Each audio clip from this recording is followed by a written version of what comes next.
was originally going to do this on video, but I actually found myself getting quite emotional while going through it. So I've decided to do a voice memo instead.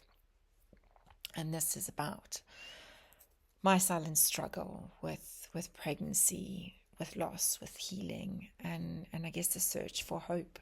I just want to tell you about my story. Time in the world to have a baby.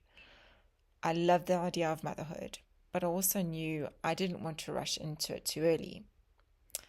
Life had other priorities: career, relationships, personal growth. I always thought when the time is right, it would happen. Then came my divorce, and with it a crushing realization I might have lost the chance. It wasn't just the end of my marriage, it felt like the end of the life I had imagined, the one where I would have a family.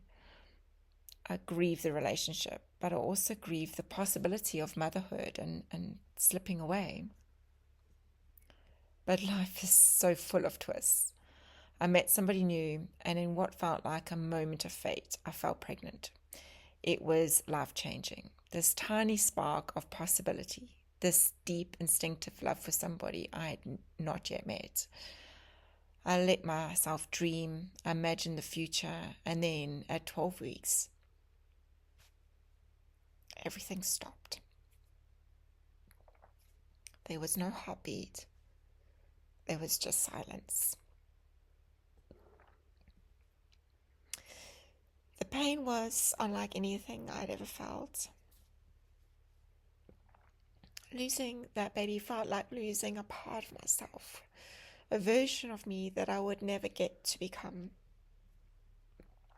The world moved on, but I was stuck in the moment of loss. And yet, I held on to hope. We tried again for some time, but it just never happened. Eventually, I made a difficult decision. I needed to stop trying. My heart couldn't take a cycle of hope and heartbreak any longer. Years passed, 15 to be exact. I was single, older, and the clock was running down. But the what if still lingered. What if I could still be a mother?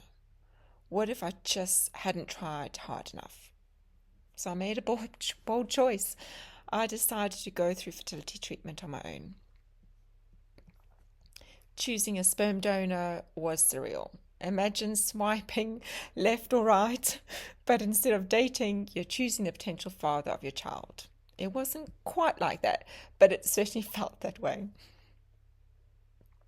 I picked a donor, started the process, and poured everything I had into it. Hormone injections, doctor visits, emotional highs and lows. It consumed me. And after months of treatment and heartbreak, I realized I needed to stop. It's easy for me to now say that stopping wasn't failure, but at the time, it did feel like I'd failed. It took me a long time to process everything. The years of trying, the losses, the emotional toll. Letting go of a dream of having a child wasn't just about accepting reality. It was about grieving, healing, and redefining what happiness and fulfillment looked like for me. As an emotional coach, I now see just how important it is to truly feel every stage of grief, loss, and acceptance. We often push our emotions aside, telling ourselves to be strong, to move on, to stay positive. But the truth is, real strength comes from allowing ourselves to acknowledge the pain, to sit with it, and to honor what we have been through. Fertility struggles are deeply personal and often lonely. People don't always know what to say, and the world moves on while you're still processing something life-altering. But if you're going through this, I want you to know that your emotions matter.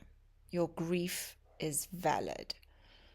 And whatever decisions you make, whether to keep trying, to stop, or to explore another path, it's okay. motherhood is not the only measure of a full and meaningful life.